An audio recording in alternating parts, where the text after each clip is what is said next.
Constitución.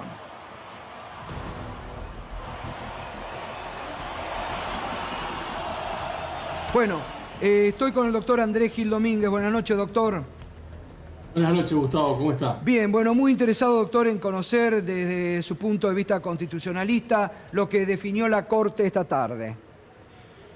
Bueno, me parece que la Corte continuo, por lo menos, dictó una sentencia con fundamentos y no se escondió en el artículo 280 que le permitía rechazar los recursos sin dar ningún tipo de fundamentos.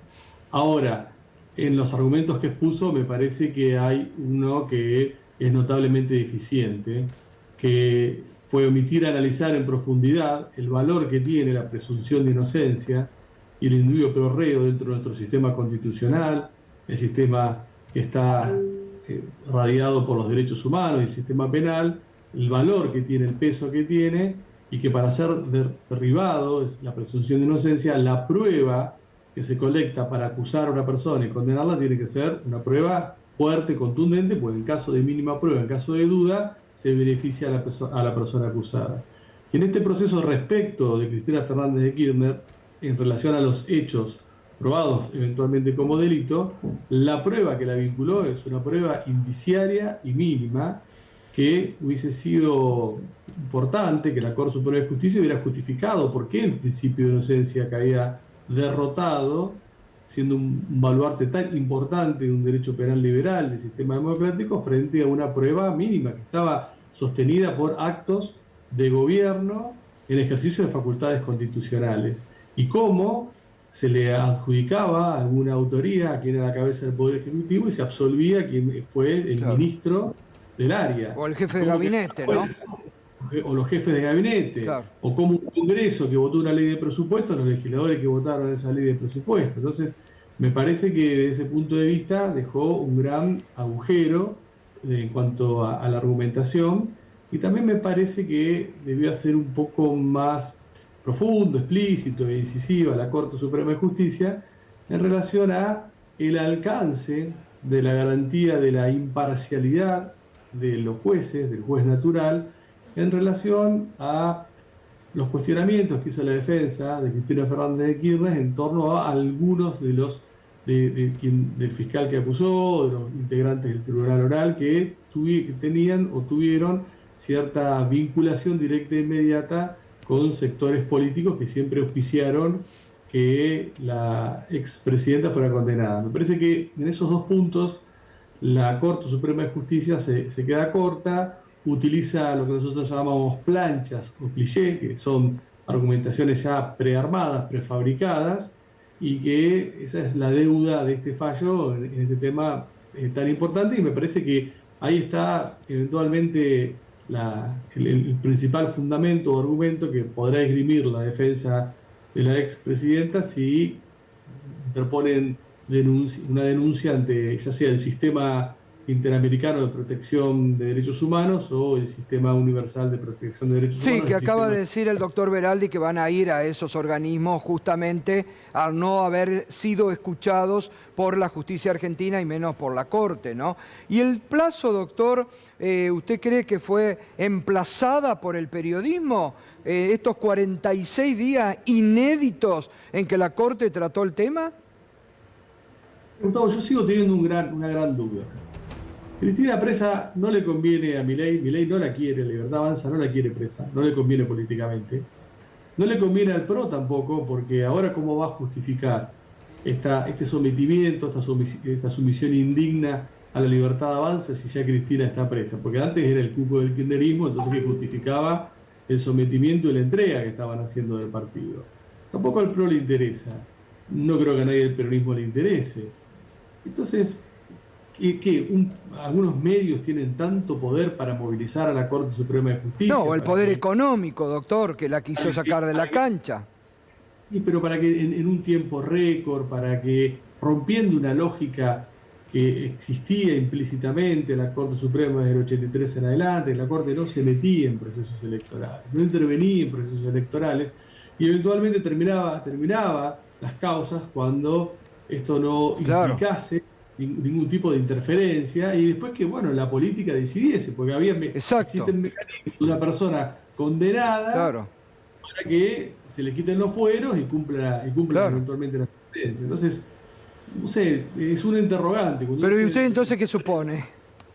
Es que no tengo, es que es una duda que no, y la he hablado hoy con muchos colegas, y la he hablado con muchas personas, aún en el ámbito político, y es un interrogante que me cuesta todavía si quiere esbozarlo, porque uno dice el poder económico. ¿Y quién del poder económico? ¿A quién le interesa, Cristina?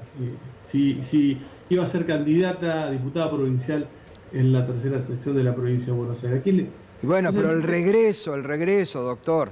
Es un mandato que le dieron el poder en el 2015. Lo dijo Jorge Lanata públicamente. No le perdono a Mauricio Macri que no la haya puesto presa cuando la podría haber puesto presa. Sí, claro, pero en ese momento el que la quería poner presa era una persona que estaba en ejercicio del poder y que aspiraba a quedarse en el poder. Pero hoy quien ejerce el poder no le interesa a Cristina Fernández de Kirchner presa porque se le termina la posibilidad de la polarización y del abismo. Ahora el presidente Milei se va a tener que hacer cargo de su gobierno y dejar de agitar el cuco de Cristina. No, y aparte, con este estándar que estableció la Corte Suprema de Justicia que se derrota la presunción de inocencia con tan poca prueba, espero que en breve lo citen a Javier Milei a declaración indagatoria, porque en el caso Libra hay prueba directa. Exacto. Claro, la Corte, el próximo paso debería citarlo a Javier Milei en el caso Libra, por ejemplo, donde hay fundamento y muchas más evidencias que lo que acaban de arreglar con el tema de Cristina. Ahí hay abundante prueba directa. Claro. Está a la vista de todos.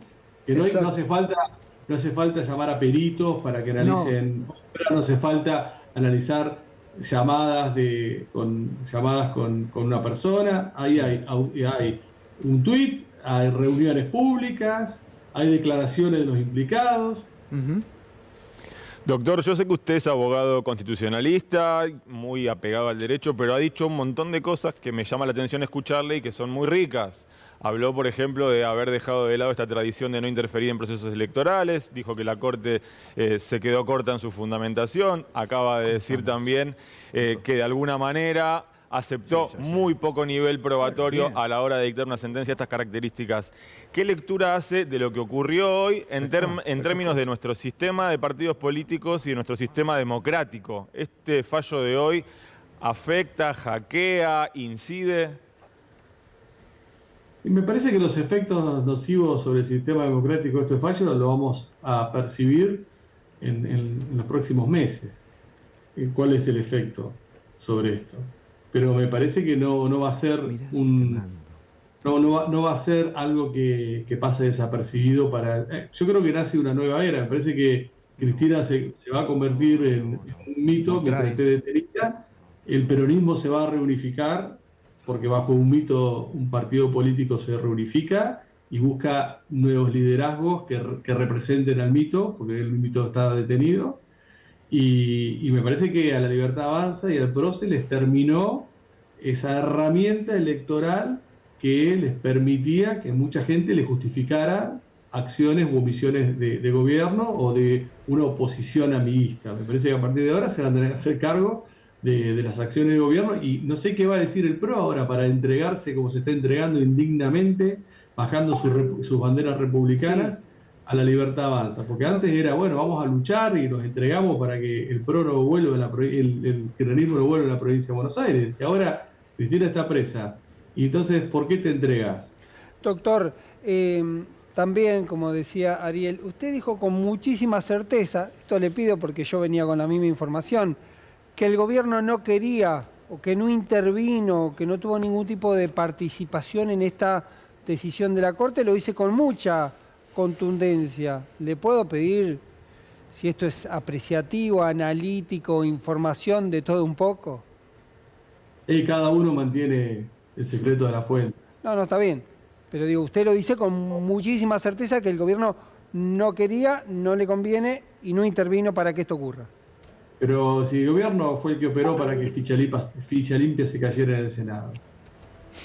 Una jugada que ni siquiera esperaba el kirchnerismo. Entonces me parece que está claro, más allá de otros no movimientos. El gobierno no hizo ningún movimiento alrededor de la Corte Suprema de Justicia para que este fallo saliese.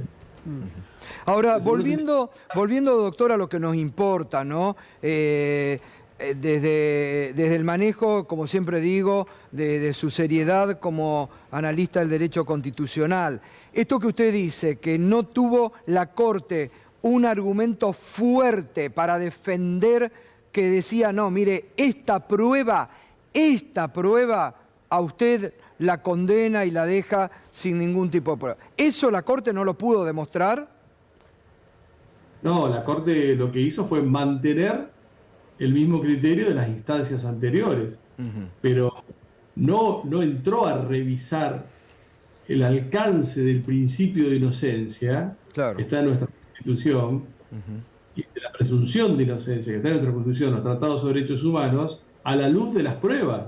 Dijo, bueno, en los tribunales anteriores que intervinieron dijeron que estaba bien y está bien. Pero Ahora, no hizo un análisis constitucional, que esa es la función de la Corte Suprema de Justicia, el máximo y útil. ¿No queda muy manoseada por los medios que la apuraron en estos días, la Corte? Pero si la Corte Suprema se deja apurar por algunos medios, me parece que hoy son medios que llegan fundamentalmente a los más 45, y me parece que estamos ante una Corte que es muy poco confiable, que ha perdido todo prestigio y toda legitimidad. Si ese es el motivo, si que algunos medios operaron para que se apurase y la Corte se apuró, bueno, me parece que estamos frente a los vestigios ya de la legitimidad, del prestigio de un tribunal que, con la importancia que tiene la Corte Suprema de Justicia, pone en alarma todo el sistema, que ya está, sí, porque... Que ya está en alarma, total. En realidad hay una pelea interna por la presidencia de la Corte, como si fuera el gran bonete que no le sirve a nadie, donde hay un enfrentamiento feroz interno, pero que cuando tienen que sacar sentencias siempre votan igual. Se ponen de acuerdo, efectivamente. Ahora, ponen de acuerdo. Si la Corte no abrió para tratar los recursos que se presentaron en este caso, ¿qué puede esperar para el resto? ¿La Corte no abre nunca más un recurso? Pero ¿qué es lo que sucede? O sea, a Cristina le sucedió lo que pasa habitualmente en la Corte Suprema de Justicia. En la Corte Suprema de Justicia se resuelven de 6.000 y 7.000 causas por año, de las cuales se les aplica en un 70 y 80% el artículo 280, o sea, te las rechazan sin darte ningún fundamento. No es que esto le pasa a las personas que arriban a la Corte, claro, habitualmente. Pero hay un criterio que es el de gravedad institucional. Ahora lo sufrió Cristina, pero Cristina tuvo suerte por no aplicar un 280. Lo que hicieron fue revisar el recurso de queja y responder. Un 280 con 26, con una argumentación de 26 páginas, medio que lo hacemos. No, pero no es un 280. Un 280 te aplican el 280, no te dicen nada. Acá es una sentencia fundada, que no quiere decir que esté bien fundada. Bueno, sí, parece una respuesta. Parece bastante el 80% de las personas que llegan a la Corte, que la Corte le resuelve algo, se encuentra con una resolución que dice te aplico el 280, claro. No te digo nada, termino acá. Brevísimo, doctor, porque tuvimos una discusión fuera del aire con el señor Gato Silvestre y yo le decía que me llamaba la atención que los 3 jueces hayan tenido el mismo exacto voto, cuando habitualmente suele haber algunos matices. ¿Es una extrañeza, es una anomalía? No, a veces hace votos conjuntos y a veces hacen según su voto. Pero me parece que acá tenían la necesidad de presentarse cohesionados. Yo creo que hubo una discusión interna que algunos querían ir por el 280 y otro no quería ir por el 280 y quería un fallo fundado, y si era fundado iban a ir todos con los mismos fundamentos. Bueno, muchas gracias. Gracias, doctor, como siempre. Buenas noches. Gracias, un gustazo.